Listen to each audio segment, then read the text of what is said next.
Top of the fourth inning. And the first pitch to Nick Torres is in there for a strike. Torres struck out on 3 pitches his last time up.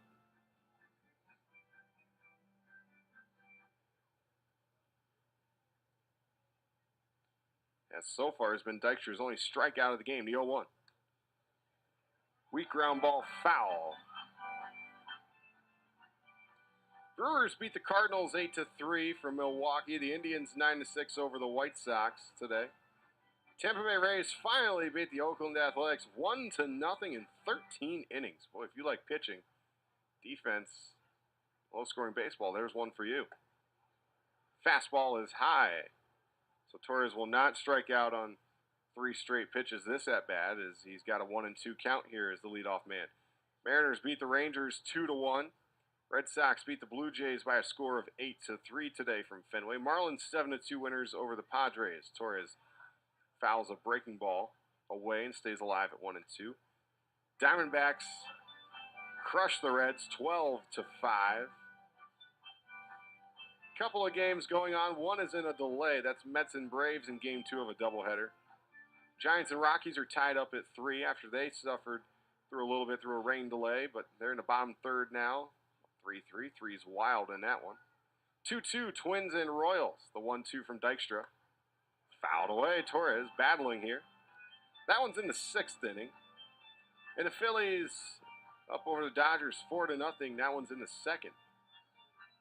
Twins and Royals, that's a big Midwest, I wouldn't say, I guess, not a huge rivalry between those two, I'd imagine. I know they play in the same division, but you never see a whole lot of bad blood between those two. Not that I can remember. The 1-2 from Dykstra is high and away. 2-2.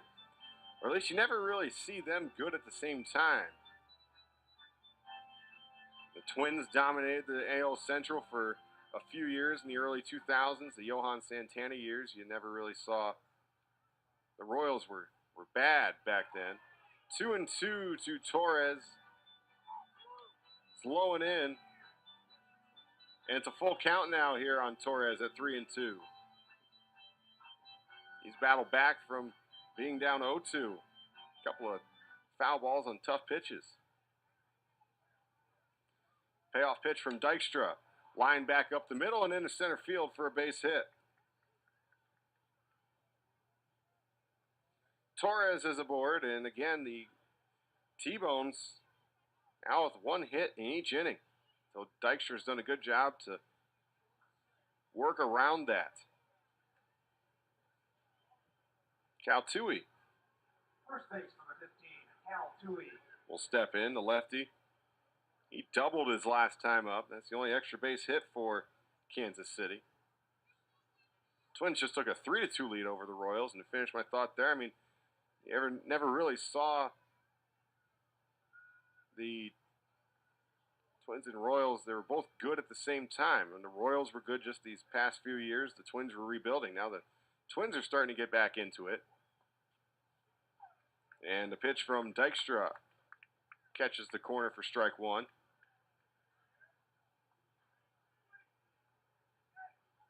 In the Stanley Cup playoffs, or Stanley Cup finals, I should say now, Washington Nationals 2 and the Vegas Knights 1.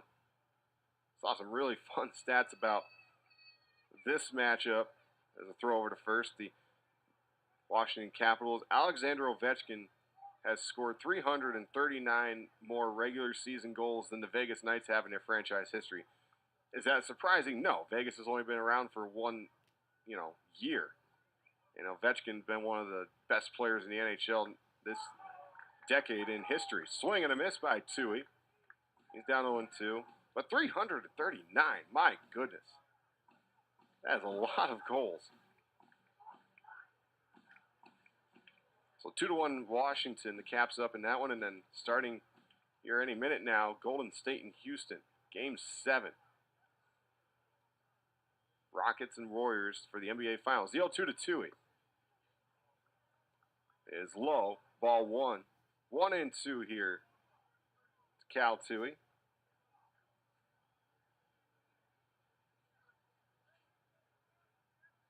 Tui now hitting an even .400 on the year. He was 9th in the league coming into tonight with his batting average.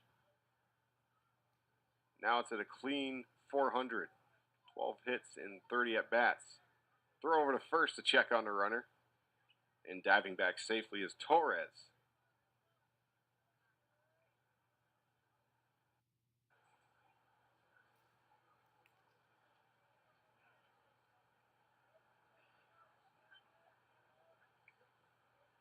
It's a 1-2 count here to Cal Tui. Dykstra looks in for a sign, working from the stretch.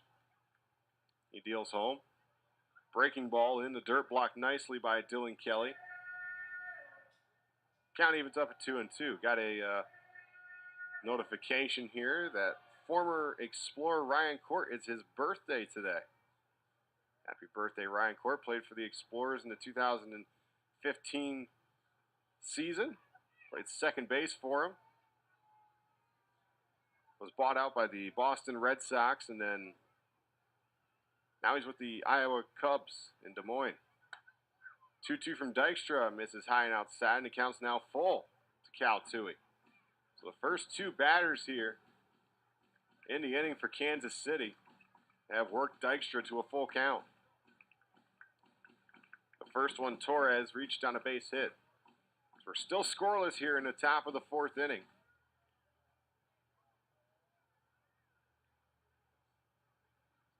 Dykstra is set, the payoff pitch. There goes a runner from first, and Cal Tui swings and fouls this one back to the screen. Ryan Court was part of that 2015 record-breaking team, the one that won 75 games. He was a huge part of that team. Fantastic hitter. And then he went to the Red Sox organization, made as high as AAA. It's kind of the utility man there. Played everywhere. First base, short, second, outfield. Payoff pitch, runner goes again. Is low for a ball. Kelly's throw to second base, insignificant now after the ball 4 issued.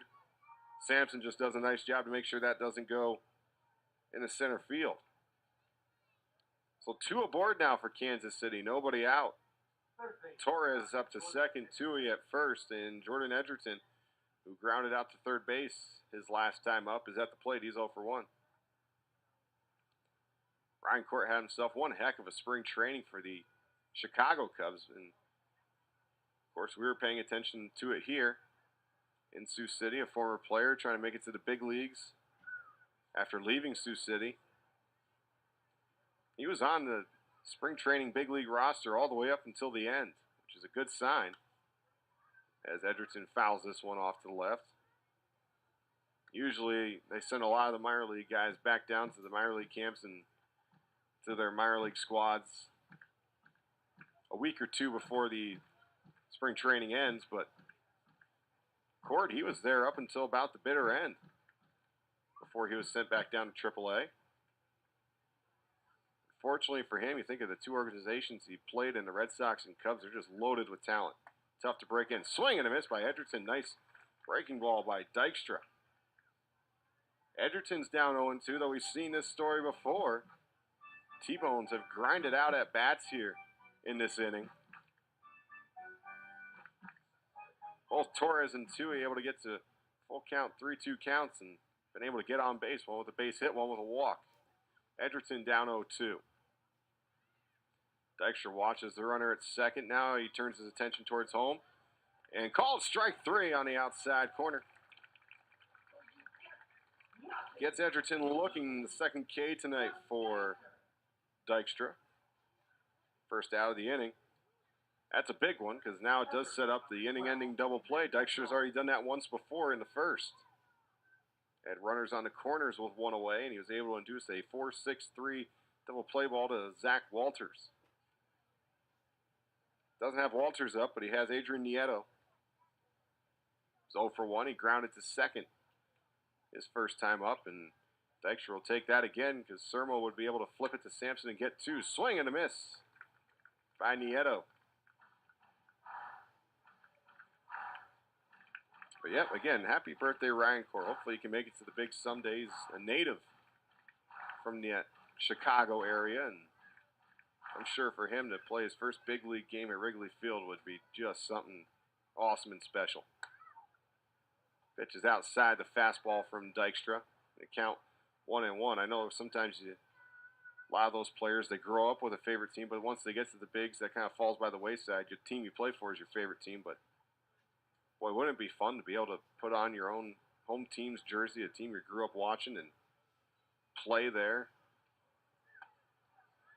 Breaking ball for Dykstra is in there for a strike. 1-2 here to Nieto. Nieto played for the other Chicago team. 48 games with the White Sox from the South Side.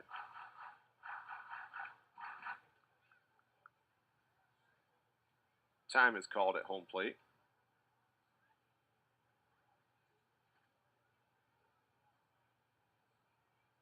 He'll fix the batting gloves and get ready to dig back in.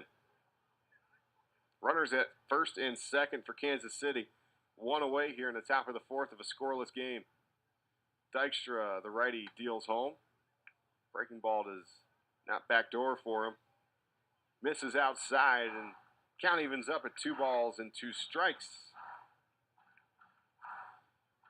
Adrian Nieto, a native of Havana, Cuba.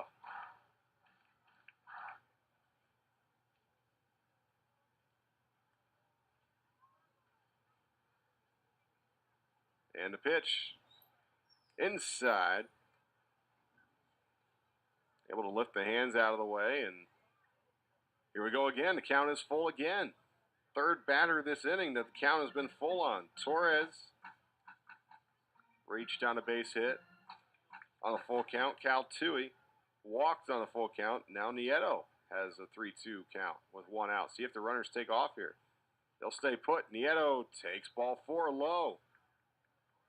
The fastball is unable to dot the strike zone, and the bases are now loaded for Kansas City.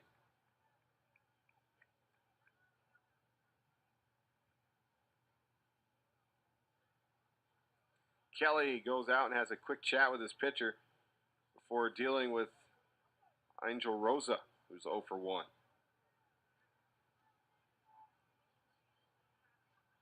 Well, this is the most trouble that Dykstra's been in tonight.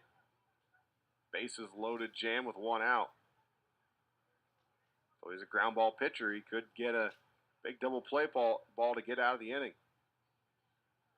First pitch to Rosa. Fly ball in the center field. This possibly could get the run home. Austin comes in, makes the catch. He will fire it into the infield. It's past McCall Kelly over to stop it, but the run will score as the throw is up the third baseline. So Torres comes in from third, and it's 1-0 T-Bones. Rojas picks up the RBI and the sacrifice fly to center field.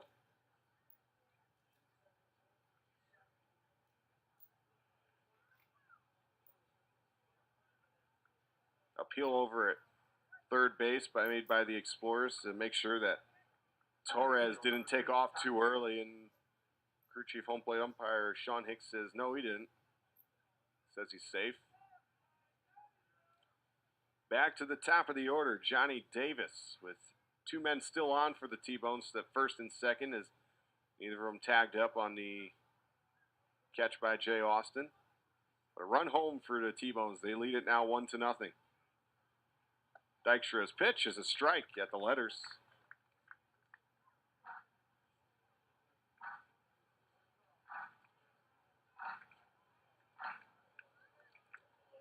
Davis 1 for 2, had a base hit in the third. A 1-out base hit, but he was thrown out at second. That pitch high and away, and the count evens up at a ball and a strike.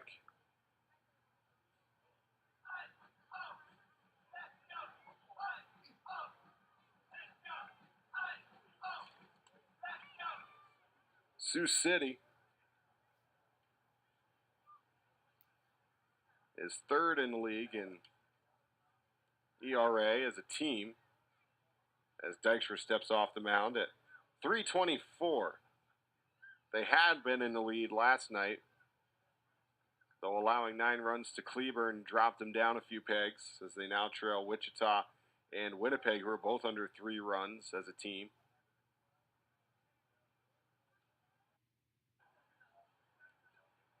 The 1-1 from Dykstra. Check swing by Davis, and the home plate umpire says it didn't hold up. He went, and it looked like he caught the outside corner. So he's down 1-2. Dykstra strike away from getting out of the inning, and I think with the bases loaded, 1-out jam, he will gladly take just 1 run on the board as his punishment. Swing and a miss, a high fastball. He climbs the ladder on Davis.